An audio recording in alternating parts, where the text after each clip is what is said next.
Good evening. It's good to see you all here. I want to welcome you to this 2013 Sustainability Lecture. My name is Larry Abram. I'm the Interim Dean in School of Undergraduate Studies. And it's my privilege to be able to welcome you and to introduce the panelists and the moderator tonight. Before we start, I want to take this opportunity to remind you this program is being recorded, and you should take this opportunity to turn off your electronic devices that might otherwise interrupt the program and embarrass you on TV. So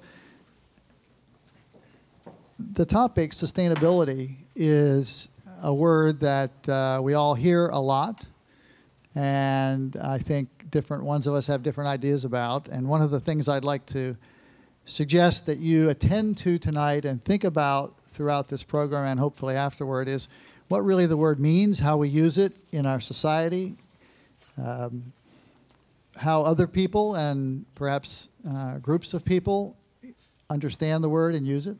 The concepts are critical for our society. The concepts are critical for us as individuals.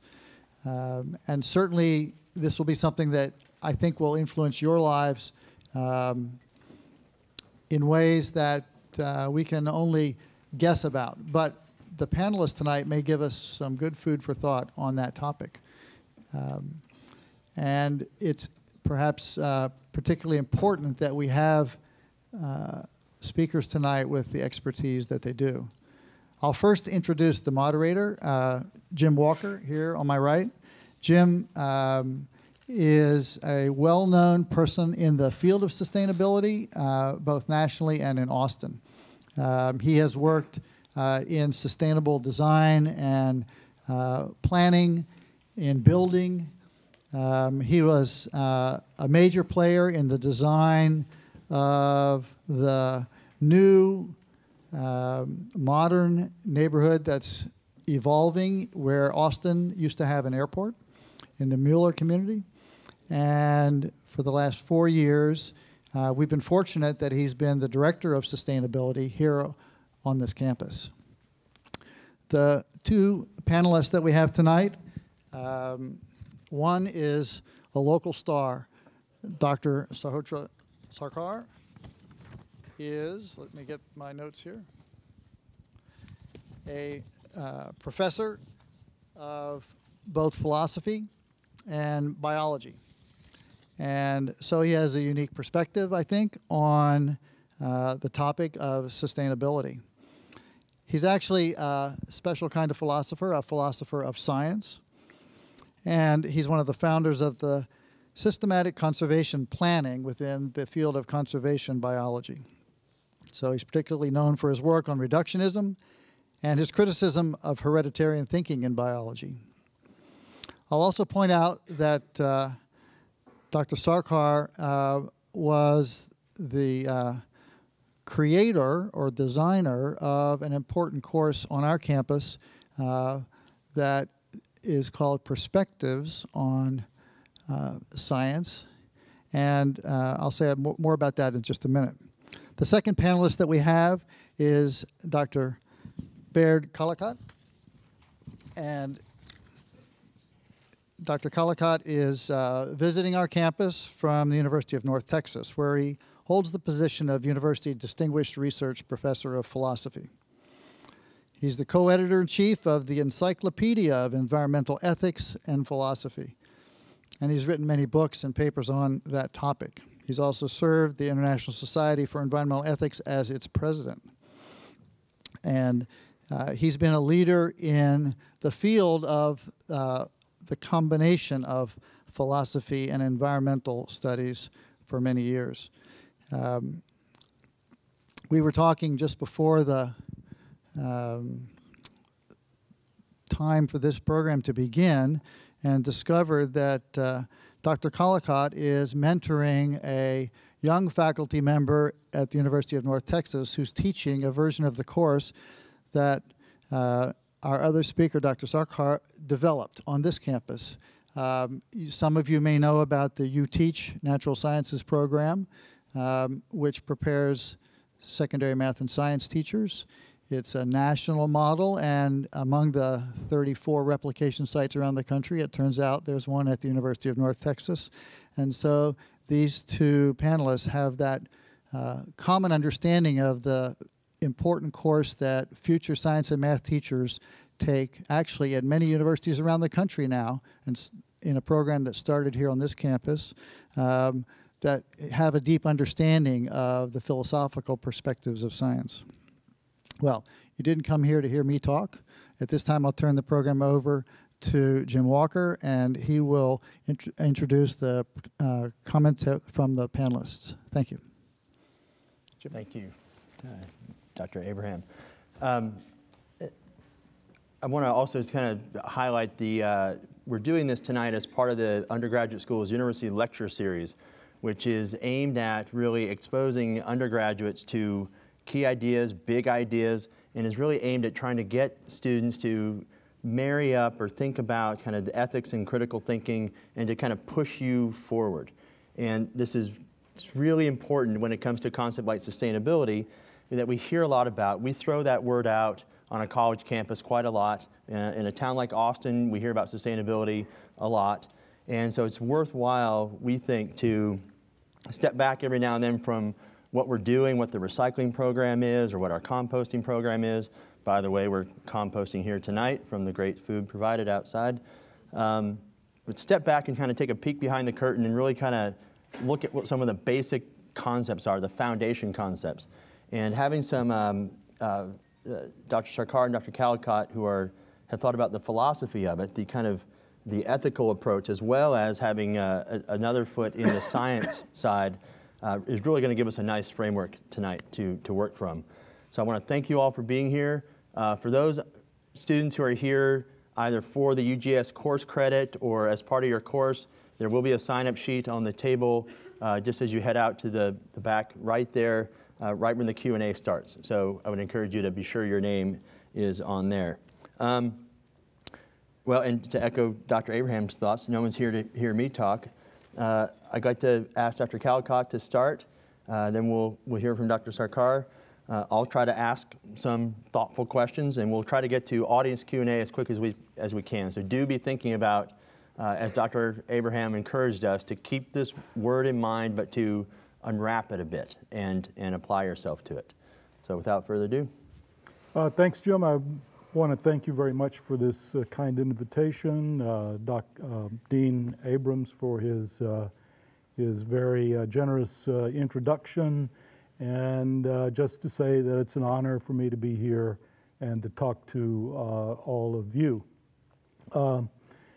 One of the things that was mentioned in the introduction is that I have a long experience in the field of environmental ethics, which is a subfield now of philosophy. But other things that philosophers do are what we call conceptual analysis. And so I would like, rather than to talk so much about the ethics of the concept of sustainability, as to provide some sort of orientation to the concept itself. And that, I think, is very important because if, you know, I haven't done a survey or anything like that, but just from anecdotal experience, a lot of people are very skeptical about the concept of sustainability. It's a buzzword, it's really empty rhetoric, and it doesn't, it means different things to different people, and it's a feel-good kind of warm and fuzzy idea. And one of the things that I've always prided myself on as a philosopher is to be a bit of a contrarian. And so I'm going to take the opposite approach and try to suggest that the concept of sustainability, or at least the idea of something being sustainable, is really very clear and one that we're very familiar with. So let's just sort of build the concept from the ground up. And suppose you're watching a marathon event and the lead runner runs by and the commentators, the pundits say, I wonder if his pace is sustainable.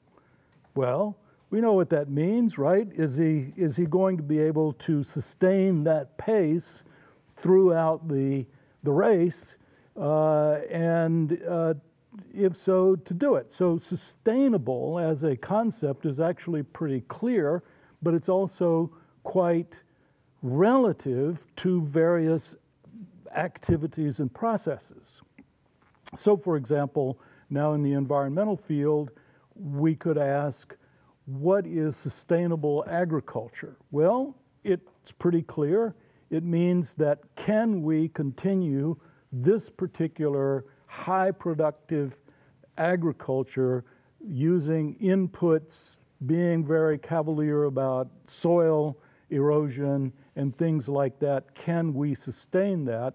Another question we have to ask, of course, is what is the temporal scale that we're interested in? A marathon is going to be about a 3-hour event. So we're not talking about sustaining a pace for very long, but then if we're talking about sustainable agriculture, we have to ask, well, it can't be sustained for 1 million years. Just what sort of time frame are we talking about?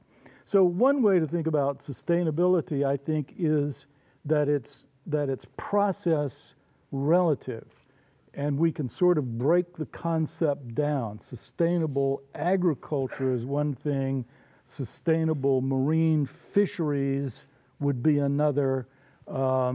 Sustainable energy use would be yet a third, and so on. So I think that in each case we have to ask, what is it that we have in mind sustaining, and what would be the metric in terms of the temporal scale that is required for success for however long.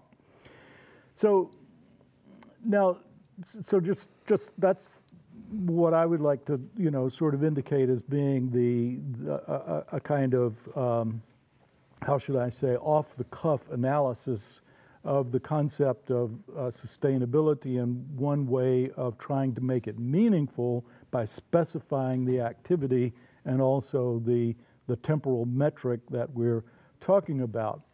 Now, what frankly, and this is very close to my current work, what I'm beginning to think is the overall embracing idea that we need to be concerned about sustainability, that what is the thing that we're wanting to worry about sustaining is our global civilization and global economy. With the advent of climate change, and it is real despite our governor's opinion to the contrary, and it is anthropogenic, excuse me? That's another lecture. Yes, okay. That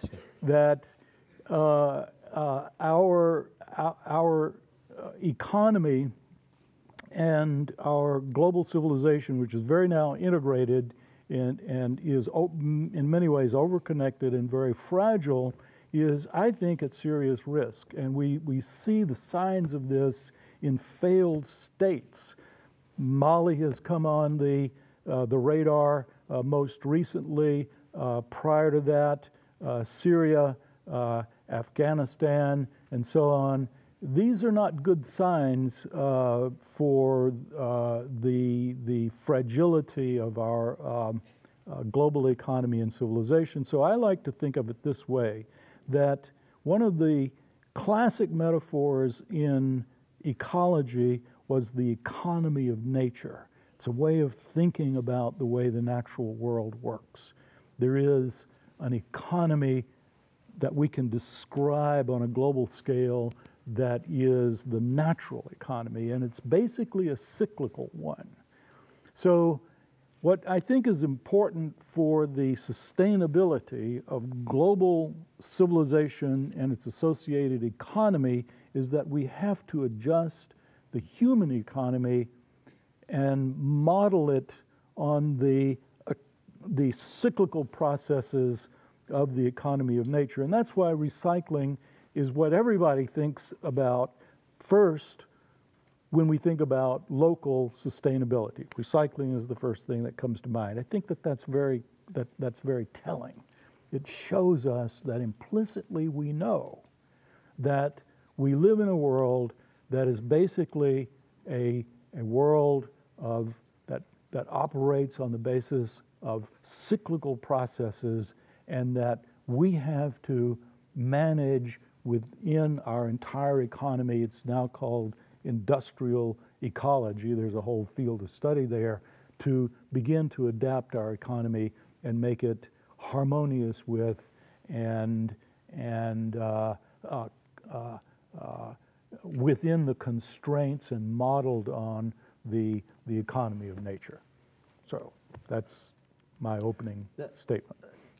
And that suggests several kind of directions to go. But let's, Dr. Sarkar, if you want to provide some opening thoughts as well. All right.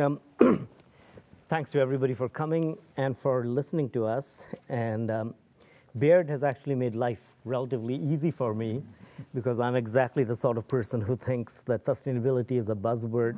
It doesn't mean a whole lot. It's something that we all say just because it makes us feel very good. But more importantly, there are two different ways in which I think it's the wrong way to think about how we should relate to the natural world, the non-human world around us, and what we should do about it. And let me get into both of those in a way.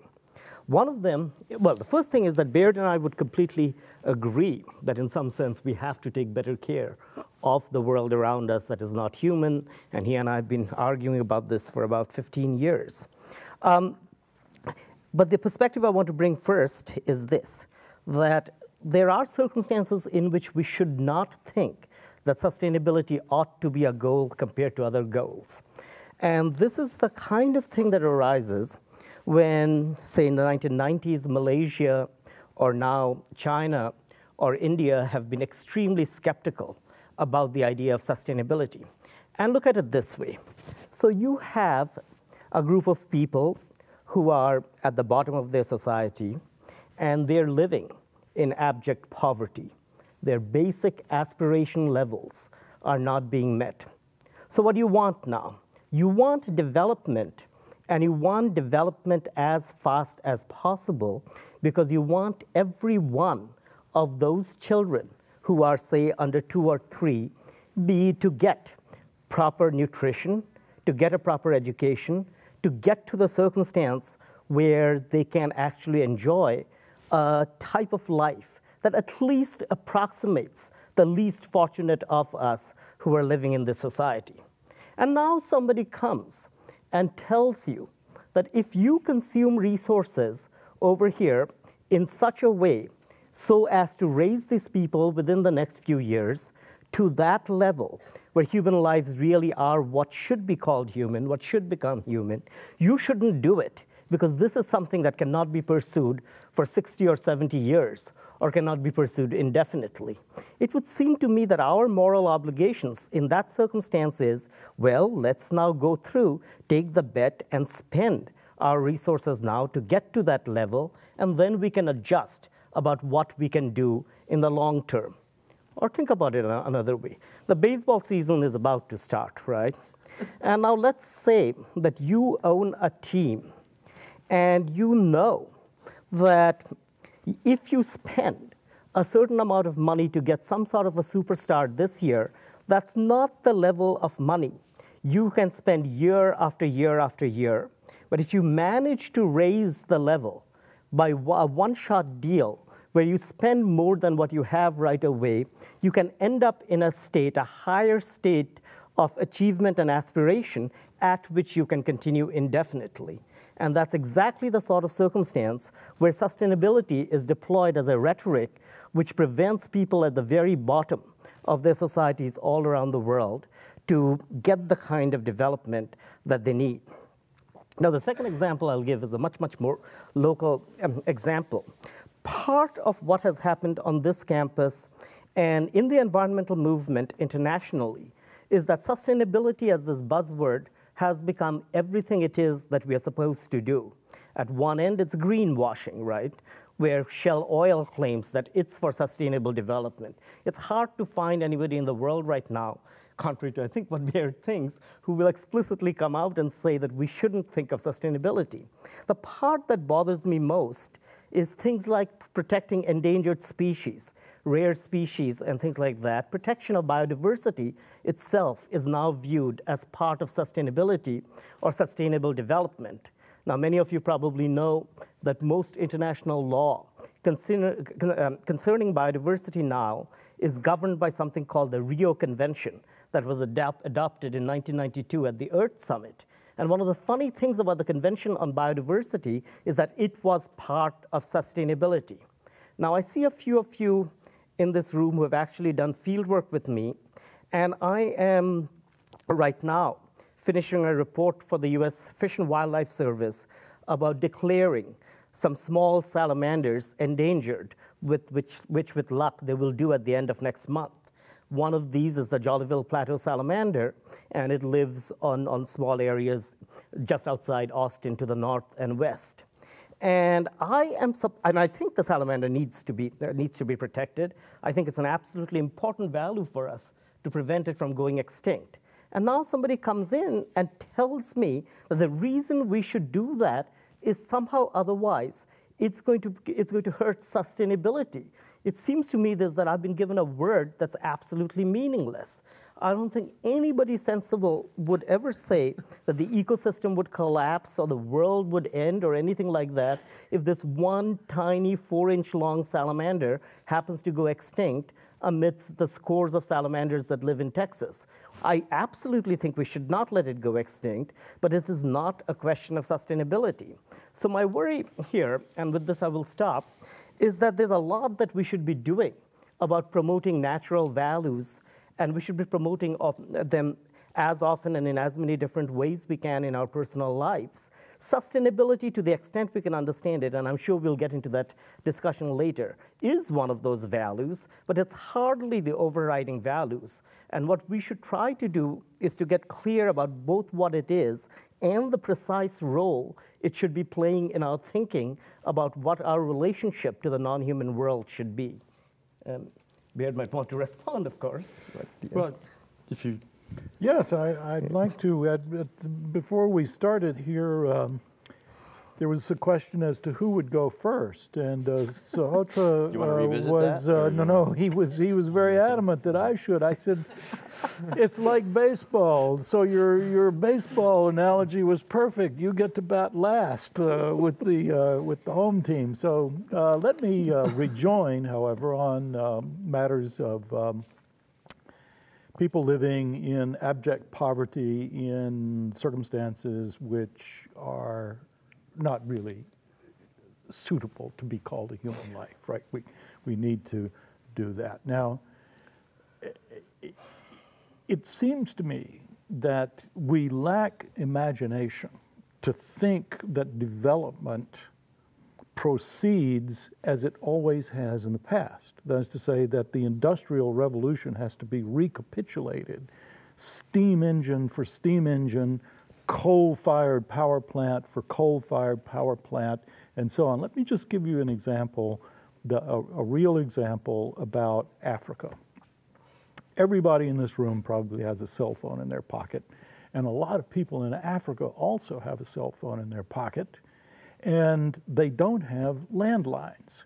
Landlines consume trees for supporting the wires, consume enormous amounts of copper, and so on, whereas cell phones don't require that kind of infrastructure and are cheaper and more available to people. So this is called technological leapfrogging.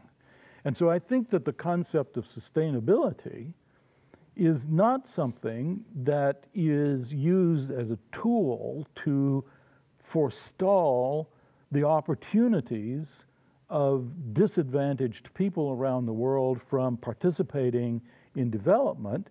What it does is to try to set certain parameters and certain goals and to inspire a certain kind of development. And I just used the cell phone example of one in Africa, one example of technological leapfrogging. People in Beijing 2 weeks ago could not see across the street because of the air pollution from their coal-fired power plants. What they should be doing is buying liquid natural gas from us in Texas.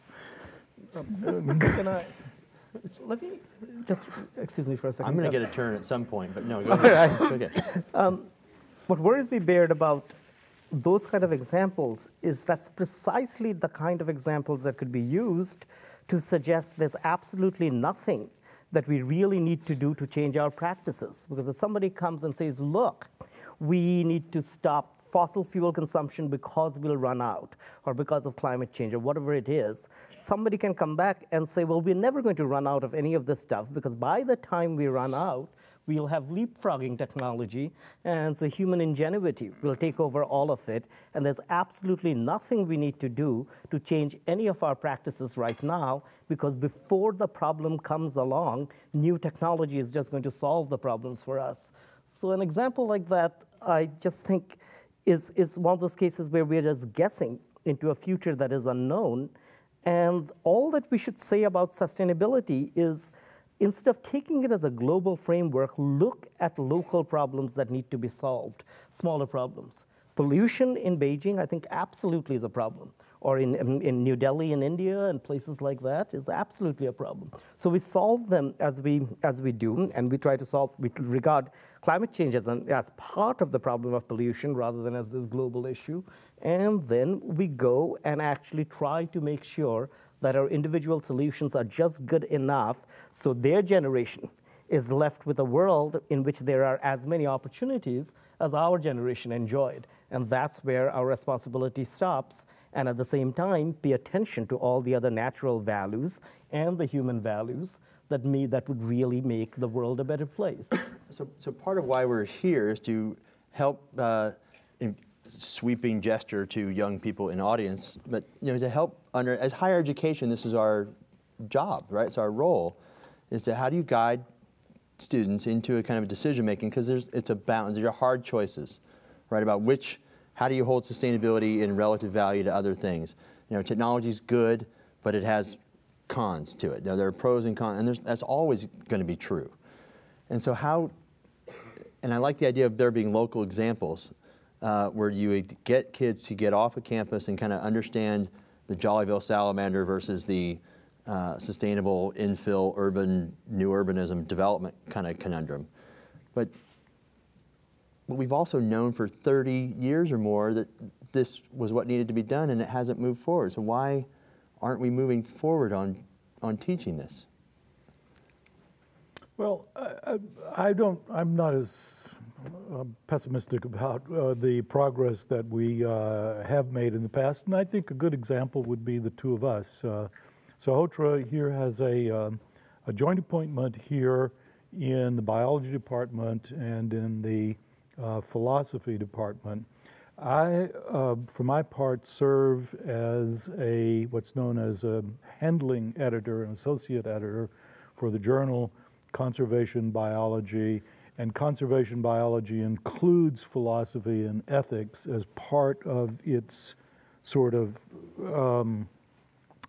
component discipline. It describes itself as a transdisciplinary science. And so I see a real breaking down of the barriers. We call them silos, in which each discipline is sort of in a hermetically sealed container, a silo, and there's more conversation across. And I think that this is driven by the problems themselves, that our 21st century problems are so complex that they require interdisciplinary conversation. Another example was 2 years ago, a most prestigious semi-annual conference called the CARI Conference. It's an invitation-only conference of ecologists who meet every couple of years and talk about a common issue. The common issue at that point was how do we integrate ecology and environmental philosophy? And actually we're working on a book right now that's the fruit of those conferences. So I see increasingly the perception, especially in the sciences, of the need for some input, some information from the humanities where values, ethics, and norms are concerned. So I'm not as pessimistic about that as you seem to be. Part of what drives, I guess, my pessimism is the sense of the big data. You know, so we framed this event tonight even as 7 billion, you know, referring to the world population. You hear about, we talk about climate change, and you talk about how many more gigatons of carbon can actually go in, and when is there kind of a tipping point with the planet? And there's a sense of urgency with that big data. And you both referred to kind of global examples. It's hard to conceive of those kind of big numbers, those kind of global examples, and then translate that into personal action. You know, so to see progress being made, is it too incremental? You know, do we need to be driving more? Do students need to be demanding a greater rate of change? Let me respond to that a bit. I actually agree with Baird in the last few things he said completely, is what has happened in this country since we had the Clean Air Act, the Clean Water Act, the Endangered Species Act is absolutely amazing. You no longer see rivers catching on fire and things of that sort.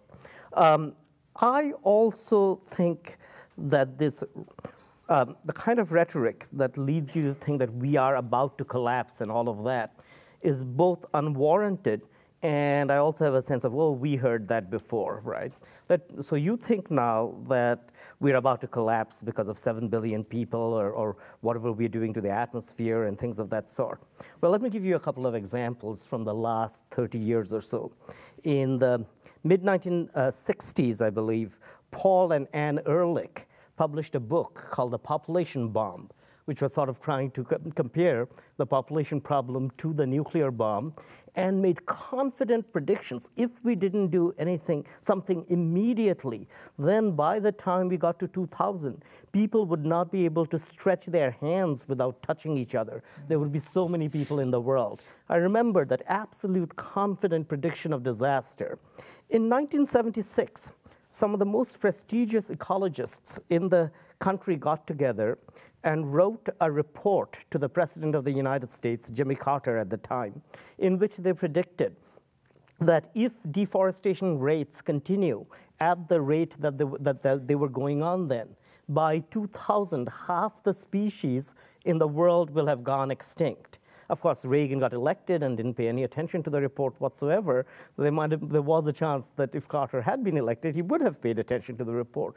In both of those cases, there was this absolute claims of disaster and all of this, and a lack of recognition of the fact that progress can be made incrementally, and that is the best way to make progress. And gradually we can, by solving problems for our generation and the generation afterwards, achieve whatever it is that in the long term we would like to achieve. Now, and so I think things of that sort, just it's said, and then nothing happens. It's sort of the reaction, and you'll say it, a generation down, somebody else will say it. We can go back to the 1940s, and people predicted all the amphibians were about to go extinct. We can go back to 300 BC, and people predicting, we'll get into that later, that the forest degeneration was going to destroy the world. But you raised an issue of what is it that educators should do, and I think that is a serious issue, because there may be philosophical differences here as to what the role of a university professor is. And I just want to throw two things out. One of them I take absolutely seriously was a subtitle of a book written by J.B.S. Haldane called Possible Worlds, and I regard Haldane as one of the greatest and most insightful biologists of the 20th century. And all he said at the beginning of this series of essays was that the job of a university professor is to make students think. And that's about it, as far as I'm concerned, rather than teaching something definite in terms of substance, as to making people think. And the other part of it is that I do not think that we would be doing our students any service by not examining the foundations of fuzzy concepts like sustainability. After all, that's why this thing is organized, and we are trying to investigate those foundations now. And so part and parcel of trying to get clear about what it is that we are doing and why we are doing should be part of any educational enterprise. And that's why probably Baird and I both think that philosophy has been such an important part and a good part of the environmental sciences and conservation biology in general, and then that environmental ethics of that kind should fit into any kind of investigation of what we do about the natural world. But our fuzzy concepts, as we live with them, or as we kind of then start choosing to act and make choices on things, putting resources here or there, putting time here or there, you start to come up with some sense of them. And again, I would put to you that the scale of our impact, and I'm aware that maybe I'm just part of the latest generation of doomsayers and that kind of bad, that language, that kind of apocalyptic language, but it's 7 billion people. And we're extracting fossil fuels now in ways that we didn't think were possible. This is your technological leapfrogging, jumping forward. We're going to use all the fossil fuels we can. We're going to get all of it and burn it. And then society's still going to be here trying to figure out the conundrums. I worry that you're sticking your head in the sand by just saying it's all going to be, it's just the latest round of scare tactics. Oh, that's not what I'm saying. What I'm saying is that these are serious problems. About the population problem, as you know, and you and I have had this discussion before, is there is no clear-cut answer on how many people the world can have. Okay, obviously the world cannot have thousands of billions of people. That's not what's at stake. I'm talking about realistic projections. The question is, what kind of lives do you want these people to live? If you want them to live in urban sprawl, like in Austin, then the world already has more than twice as many people as the world could have. That's where lack of sustainability comes in, urban sprawl. But if you are saying that, if you're willing to say that, life is fine as you see in a slum in Rio or Calcutta or something like that, the world can have billions and billions and billions of people, more than what they have now. So there has to be some issue when you're worrying about things like that as to what the desirable life is and how you achieve it. And then sustainability does come in, but it comes in along with a lot of other things, medical services. It comes in with educational opportunities. It comes in with basic human rights. If you make it part of the general discussion, of course I agree with you. But it is how to start living. Individually, you make your choices about how you live, how consciously you live in the moment with the decisions that you're making, the resources that you're using. That's what seems to be more present in how we're interacting with students. That they're evaluating those. Because I think it's just an abstract thing. Say, sure, the planet could support 9 billion people if we just changed agriculture. Well, whose plate does that land on? Who's the agent of making that change? What you are asking is for a university professor to be a prophet or a religious leader, and that's the last thing we should do. Tell people what to do in terms of their personal acts. No, our job is just to lay out possibilities, what they mean, and all of it. I'm not going to tell them how to interact in their personal lives. No, I'm not trying to tell anybody. No one should ever listen to me. If I tell you how to live your life, don't just disregard it. Oh, sorry, Baird, you didn't have a chance to say it. No, yeah.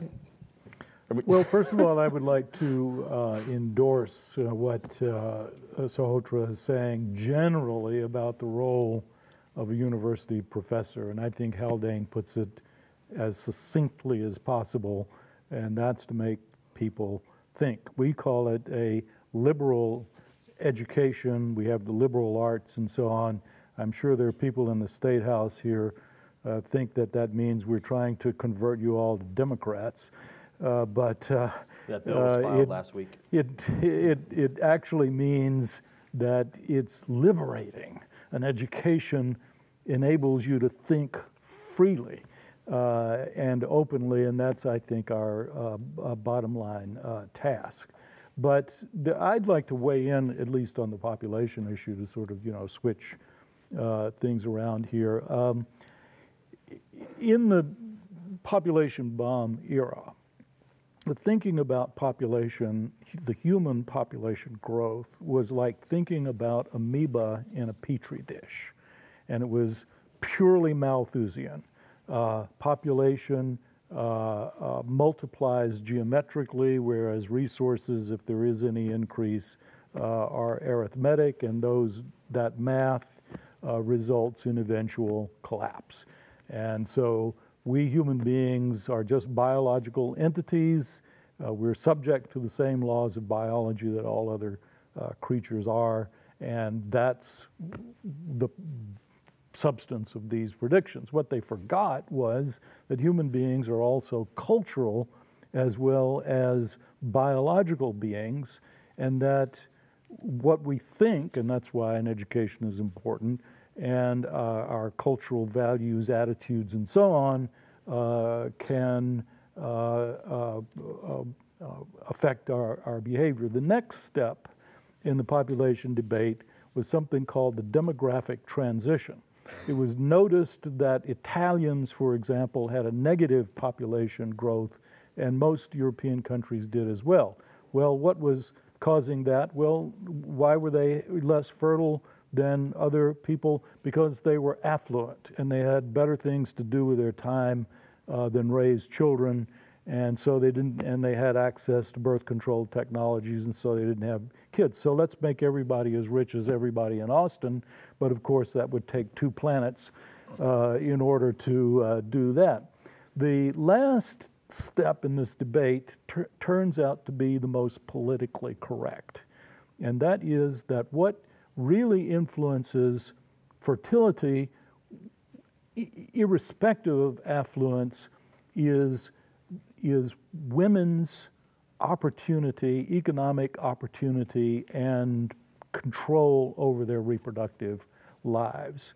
And so instead, in the early days, the biological era, we could only control population coercively, pay women to be sterilized, bomb those Indians with condoms. And now we have the wonderful idea that if women are educated and have economic opportunities other than being reproductive, that will have an effect on fertility and tend to lower it. So it's a great confluence of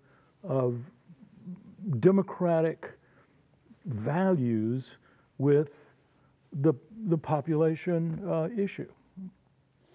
And so that seems to have brought it, if the population bomb was at one, or an initiating level, is kind of an environmental issue, it came back to people and how we treat each other. And maybe that's kind of one of a takeaway would be, if you're looking at your own actions, it's how are your actions relative to the people around you? Yeah. And kind of making those connections more so. And I want to be careful not to put things in direct comparison value to each other, but how you affect people versus not versus, there you go, environment. Right. It's a win-win solution to the issue, because it seems to have a positive ethical, social component and an environmental benefit. And so how do we, and we'll go to audience questions here in a minute, and when we do that, we're going to bring a microphone out, and we'll have a slight pause to get that set up. But we didn't necessarily map out that trajectory that way. And so do you guys have a sense of or a hope that things like climate change and some of the fossil fuel extraction that we have now, that the kind of rhetoric that's being built up around those could lead to some other kind of ingenuity, leapfrogging of how we treat each other? Sir, you want to respond? I thought we were not supposed to talk about climate change, but whatever, that's what you suggested. But whatever these are, I agree with you. Blame it on the Director of Sustainability, that's fine. Yeah. That's cool. Whatever these are, I agree with you that by and large, environmental problems are social problems, which does not mean that the natural world does not constrain us or we can violate the basic laws of science. That's not what's at stake. But yeah, I do think that a lot of the issues about exactly how we should go about achieving less consumption and stuff of this sort, we'll have to deal with social structures that we build up around us, so that, for example, people presumably when you are designing habitats and all of that, are worried about how families and communities live together and can therefore find whatever it is that they need to have full lives without having to drive 80 miles to get there. Those are the kind of issues about social choices, the choices you talked about women's education and reproductive rights and the sense of empowerment that go on, that can make a huge difference to the problems we customarily call environmental problems. Consumption patterns can change patterns of deforestation. Choices about consumption of food can change to patterns of agriculture. So yeah, you're right over there, that social choices and that trajectory might take us there. And I lied. We'll get to questions here in one second. I'm asking no one. So we've talked kind of in concept about what kind of change is possible or necessary, but we haven't really pulled that back down into individual actions. So you actually mentioned agricultural systems in the opening, and you talked about kind of choices about food and that. Do the individual actions, do you have hope that the individual actions will add up to some kind of meaningful change? Have you seen that work? I'll try to answer that question. I think that it's one of those questions that has a yes and a no aspect to it. Okay, let me start with the no. Most of our problems are what's known as collective problems, especially climate change is the ultimate one of collective action. If I stopped breathing right now in a gesture of lowering my carbon footprint, it would make no difference to the accumulation of let me put it this way, no measurable difference to the accumulation of carbon dioxide in the atmosphere. So this is classically known as the free rider problem. If you, as you do, drive a Prius, and you outed me. People up in Denton, Texas are still running around in Hummers, you're, forgive the masculinist metaphor, you're pissing in the wind in that, because the wind is, going against us here. So that's the negative answer. The positive answer is this, that each of the gestures that each of us make in the direction of sustainability, recycling, changing out our light bulbs, driving Priuses, being conscious of our energy use, our resource uses, becoming vegetarians, not just because we're concerned about animals, but because of the enormous loss of everything, water, calories, and so on, in the conversion of vegetable material to animal. That's the most important thing that you can do.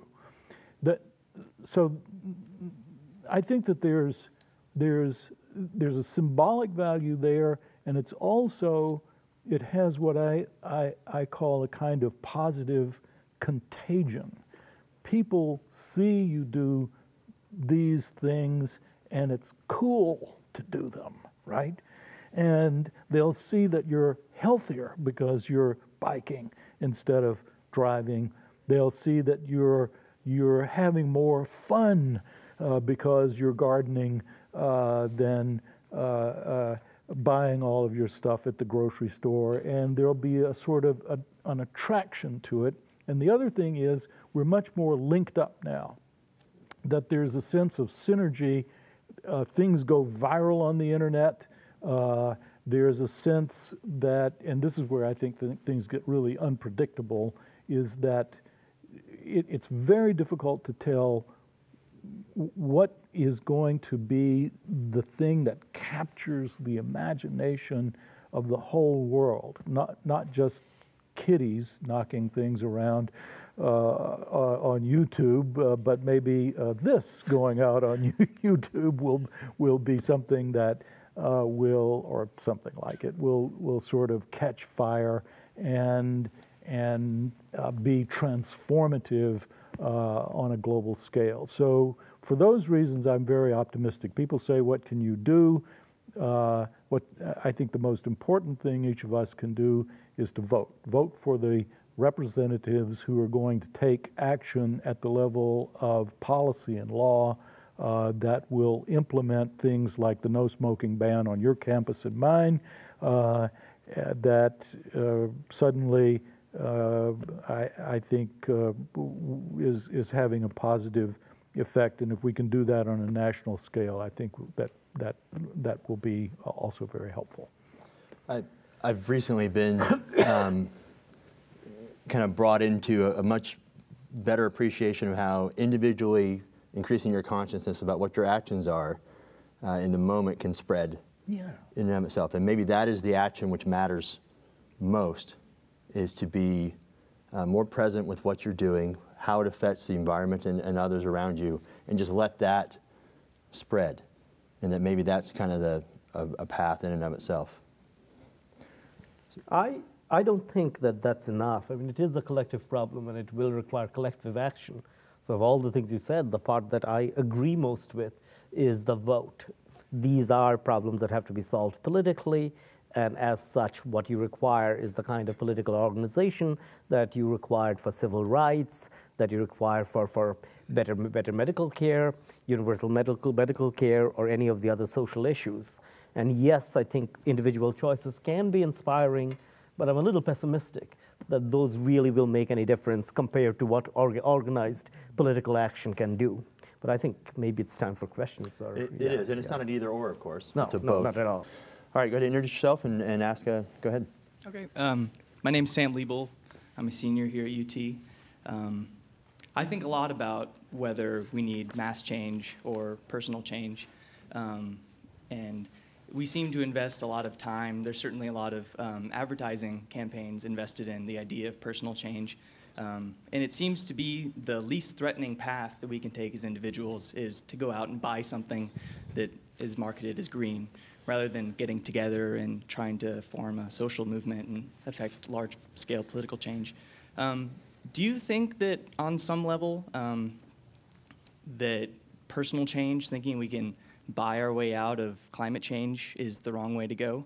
And if you think that we need a broader social movement, what kind of events do you think will need to happen before that will coalesce? Well, I am inclined to be skeptical about I agree with Sahotra. I was just trying to be as positive as I possibly could, that personal commitments are less effective, shall we say, than the kind of social organization and political efforts to actually change policy and law. Because just take the situation that I invoked a moment ago about on your campus and mine, it's campus-wide no smoking thing. Well, that means that nobody can smoke, right? I mean, it effectively solves the secondhand smoke problem for people like me who have chronic bronchitis. So I think that is a small-scale example of just the sort of thing that we're talking about. So I agree with you in that regard. However, I also am very interested in this sort of phenomenon of self-organization. I mean, one of the things that you're talking about is a kind of old-fashioned, social movement that we're familiar with from the civil rights movement, which, by the way, I participated in when I lived in Memphis, Tennessee, many years ago. But I think that there is now, with the way we're connected electronically and so on, a different potential for the kind of organization, more of a sort of emergent, I mean, it's described in terms of complexity theory and that sort of thing in mathematics. And so we need to be paying attention to the possibilities that represents, as well as the traditional means of community organizing. Tahrir Square, we know how the internet and social movements work together. Right. And it does take people in the streets, right? So I'm not so sure it's an old-fashioned idea. And I'd still like to know what you think it would take for, I don't know, people to actually get on the streets to demand change. So the additional question was referencing Tahrir Square and that populist movement, which is certainly fed by technology as well and help doing. And your question is whether you see more potential for that. I'm saying that I don't think it's an old-fashioned idea to think that we need a social movement. I think we've already seen social movements with the help of the internet play out. So we can have an idea of what it will look like with the internet. Go ahead. No. I was just going to say, I was there in the 1960s, living in the belly of the beast, Memphis, Tennessee, during the Southern Civil Rights Movement.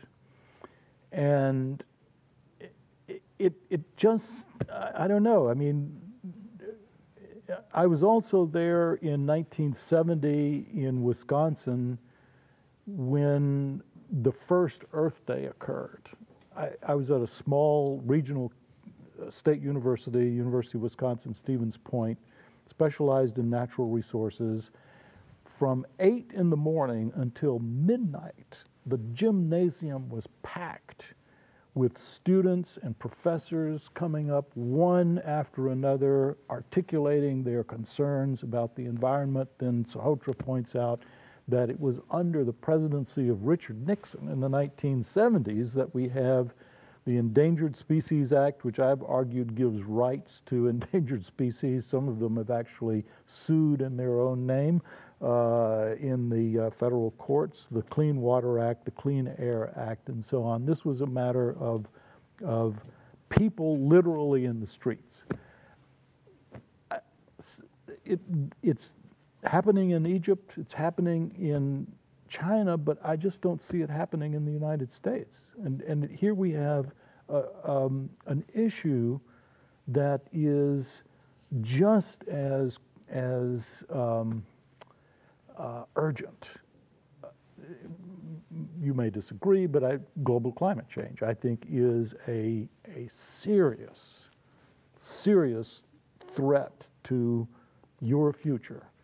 And we don't have people in the streets demanding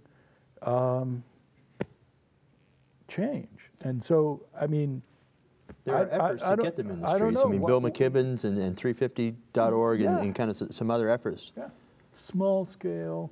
Bill McKibben. The Occupy movement, in a way, was not on climate change, but was. And it dissipated, didn't it? Well, I think it's morphed. I don't think it's gone away, but I'm curious to see how it comes back. Next.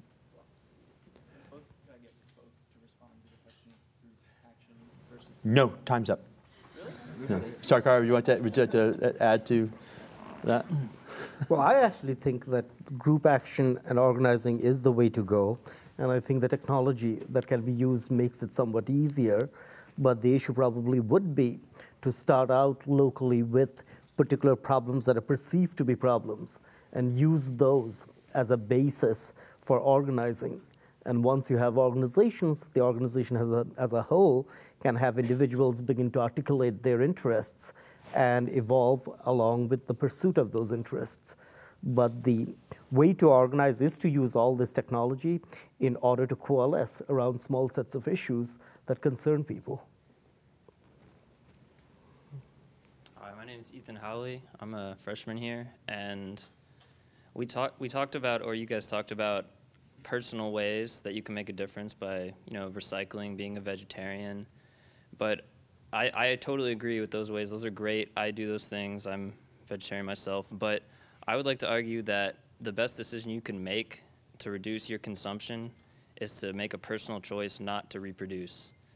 Because I would like to ask you guys, is there anything besides selfish reasons that you should bring another person onto this planet where resources are so limited, and especially here in the industrialized world where each new person consumes maybe 10 times more resources than someone in, say, Bangladesh? Do you want to take that? Who wants population control first? Or choice, population choice? This has to be one of those cases where individuals have to make choices for themselves. And just as you might choose to reproduce, others not to reproduce, and others might choose to reproduce, I do not think it's one of those cases where societies should be making those choices for the individuals in question. So if it is that you can convince lots of people not to reproduce or not to reproduce beyond a certain extent, you probably will have helped lots of things that are connected with the environment. On the other hand, if people do decide to reproduce, it is not the role of society to interfere with that. And this is one circumstance where you're right that individual choice is what it should all be about, and not social organizations telling people either to reproduce, not to reproduce, either to use certain kinds of reproductive technology or not to use them, or where social choices tell women what to do with their bodies and what not to do with them. I have one thing to ask you to think about, and it's basically an evolutionary or Darwinian idea. You choose not to reproduce, other people choose to reproduce, their genes are represented in greater numbers in future generations, and so in a sense you're just taking the non-reproducers out of the gene pool and favoring the high reproducers in that case. So just something to think about. That's I a little happen to bit. disagree That's a little bit completely silly. at this point. Because, I mean, I came from reproducing parents, and I choose not to reproduce. So does that mean, is there any evolutionary, is that hereditary at all? I mean, There's absolutely no evidence whatsoever to suggest that reproductive choice, your propensity to make a certain kind of reproductive choice is heritable. But it's going to be fascinating to watch if that kind of idea as a choice becomes more and more prevalent as, because some societies have kind of waded into population control within their... Well, I mean, in some sense, an argument that Beard was making earlier is the right argument, that as people's lives get better and better and the standard of living increases more and more, they tend to have fewer and fewer offspring. And that is a fairly universal generalization that we've seen during the last 100 years. Next, last couple of questions. Hi, I'm Bala, and I'm doing my graduate studies in operations research. So essentially, we work to optimize things, and it runs in sync with the concept of sustainability. My question is actually to Dr. Sarkar. My gathering from and my understanding from what he presented was that he gave this example of the salamander, where he said that he's done research where they're going to declare it to be an endangered species, but he also brought up the point of saying if one is declared, does it make a difference? Isn't it the principle or the concept of where does it stop and how many we could go in that line? And possibly the second thing is that you mentioned something about not stopping to do anything, but always relying on technology, and you gave a couple of examples from the past as to how we were able to overcome problems with the technology being developed. Isn't that too much of a pressure to actually live with, that you're always waiting for something new to come and not actually making use of what is already there and trying to sustain with that? And don't we have to prepare for a black swan event in case something does come like that? All right. First thing I should note that all swans in Australia are black. But having said that, yeah, I know. Having said that, you asked more than two questions. On one of them is, I did not say that we should not care about the salamander or that it's not important to protect endangered species. The exact opposite. I think each and every one should be protected. The other part of it, though, is you raised what's called the rivet argument. You let one species disappear, nothing happens. You let the next one disappear, nothing happens. Eventually, the last rivet taken away from a plane will make it collapse and the plane will crash, and you're never supposed to know whether or not the next species might be the last one that you take out. This argument has been around since, what, the 1960s? Yeah, by the way. Yeah, earlier than that. The point here is that I don't think the analogy is a good one. You know as well as I do that one tiny salamander is not going to make much of a difference to the ecosystem. Getting rid of the smallpox virus didn't even destroy all diseases, let alone destroy the biome. In 90% of its range, the top predator has disappeared during the last 100 years. I'm talking about tigers across Asia. And the ecosystems have not collapsed. And so I think that's actually a very weak argument when you're using it to try to protect rare and endangered species. In fact, arguments to protect them should be based on things other than that, because that argument is fairly easy to refute. As far as this confidence in technology goes, I was actually responding to Baird, using that to say that you can now do lots and lots of things to achieve sustainability in China or India, which did not involve the old technology of actually laying out telephone lines rather than use wireless. No, I think I agree with you that I was making two sets of claims. One of them was that we are not in a position to predict which particular act and which is going to be sustainable and which is not going to be sustainable, because somebody can always raise the objection that technology will solve the problem that is arising. And so I was raising it as an objection. On the other hand, to the extent that you say that we should deploy all our existing resources as much as we can towards the ends that we desire, whether it is for human societies or for non-human nature, absolutely. And in fact, part of the ingenuity we are looking for is probably deploying the resources we have as effectively as we can right now. And in fact, that's part of your job to do, right? That's partly what operations research is not only finding the optimizing principle, but satisficing principles that let us use those resources as well as we can. But you get into the temporal thing that you referenced at the beginning. It's over what time frame are we going to look at the efficiency of the use of resources? Are we optimizing over an election year, a fiscal year, a warranty period, or farther?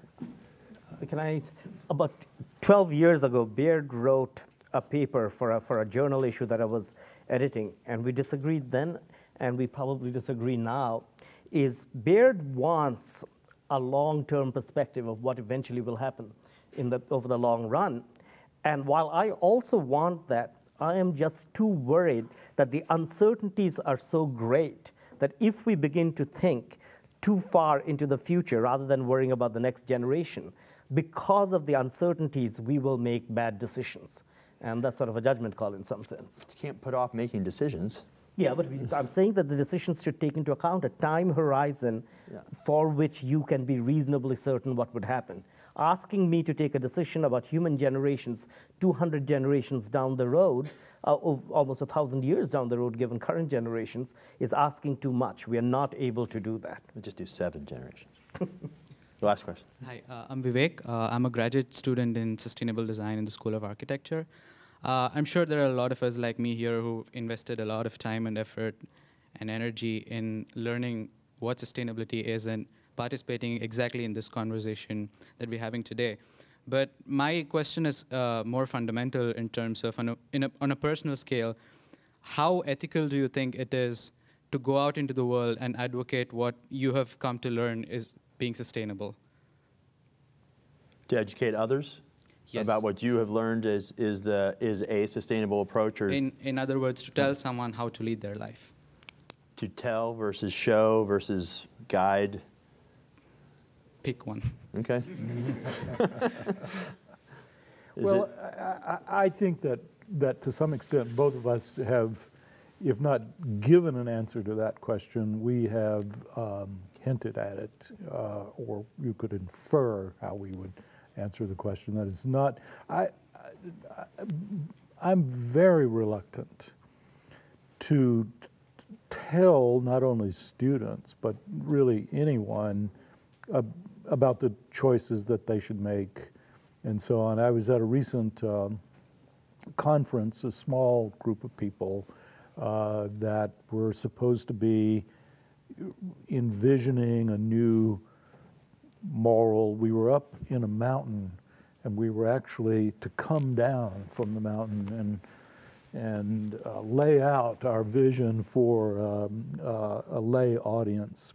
And part of the program there was to make a sort of list of commandments. You shouldn't do this, and you shouldn't do that. And I was sitting there. It's been done before. Sitting there scowling, and the group leader said, well, what do you think, Baird, we ought to be telling people to do? And I said, I just can't opt into this process. It's not what ethics really is about. It's trying to inspire people to have the right, sense of virtue and responsibility, and